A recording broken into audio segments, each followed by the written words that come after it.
If paradise had an address, it would be the Maldives. Tourists from all over the world fly to the island nation to enjoy its stunning waters, resorts, and coral reefs.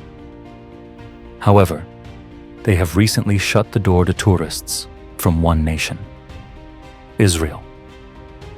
On April 16, 2025, the Maldives President's Office accused Israel of committing genocide against Palestinians in the Gaza war. President Mohamed Muitzu ratified an amendment to the country's immigration law after it was passed by parliament recently. The president initially made the call to ban Israeli passport holders in June 2024 after a cabinet recommendation. It had prompted Israel to recommend that its citizens to avoid Maldives. Maldives, a Muslim-majority nation, has long expressed support for the Palestinian cause.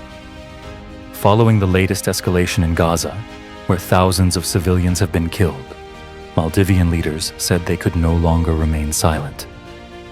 The government's statement on the decision said it reflects Maldives' strong position against the alleged genocide by Israel in Palestine. At the same time, the country's immigration service clarified that Israeli citizens who hold a second passport from another country will still be allowed to enter Maldives.